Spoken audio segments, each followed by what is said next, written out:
Selamat datang di Renungan Harian, satu hari satu ayat satu makna. Karena satu ayat dari Tuhan bisa mengubah arah hidupmu. Jangan lupa follow TikTok ini dan subscribe YouTube kami, supaya kamu gak ketinggalan renungan singkat setiap harinya. Kalau binatang aja baik, masa kamu masih ngebandel? Kejadian 1 ayat 25.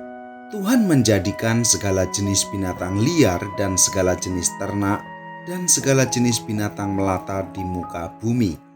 Tuhan melihat bahwa semua itu baik. Saudara-saudari yang dikasihi Tuhan, pernah gak lihat kambing di sawah? Tenang, ini bukan bahan gibah. Ya, tapi mari kita renungkan.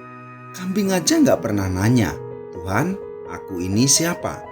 Dia cuma ngembek, makan rumput, dan hidup sesuai tujuan penciptaannya. Tapi manusia makhluk paling kompleks, malah sering bingung sendiri. Aku harus jadi apa, Tuhan?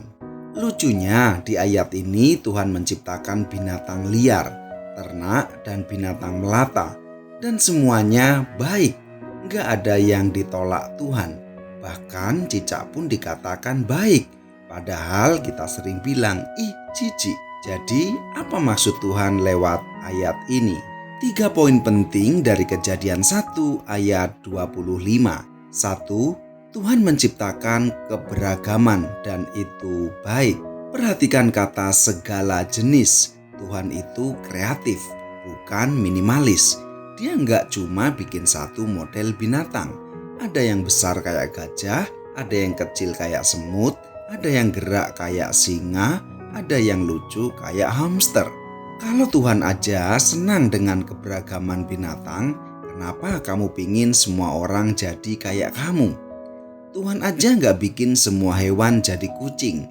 Jadi, kalau temanmu beda gaya, beda hobi, beda pelayanan, jangan baper, terimalah. 2. Binatang hidup sesuai fungsinya tanpa protes. Binatang gak pernah ngeluh soal jati diri. Ular gak pernah minta sayap. Gajah gak pingin jadi lincah kayak kucing. Kita sering iri lihat teman bisa nyanyi, kita minder. Lihat orang lain pelayanan hebat, kita ngambek. Padahal Tuhan menciptakan kita unik dengan peran masing-masing. Kalau ayam aja konsisten berkokok tiap pagi tanpa ngeluh, masa kamu pelayanan cuma sebulan udah break out? 3. Tuhan melihat dan menilai semua itu baik. Binatang gak butuh validasi dari medsos untuk merasa berharga. Mereka tahu kalau Tuhan bilang baik, ya sudah cukup. Jangan ukur nilai hidupmu dari jumlah like di Instagram, tapi dari pandangan Tuhan. Kalau kamu hidup sesuai tujuan Tuhan, kamu baik di matanya, walau orang lain gak tepuk tangan. Saudara-saudari yang dikasihi Tuhan, kalau binatang aja diciptakan Tuhan dengan maksud yang baik dan hidup sesuai rencananya, apalagi kamu. Jangan mau kalah sama kambing yang setia makan rumput. Jadilah manusia yang tahu siapa kamu di hadapan Tuhan. Terima peranmu dan jalani hidup dengan rasa syukur. Ingat, Tuhan tidak membuat sesuatu yang sia-sia.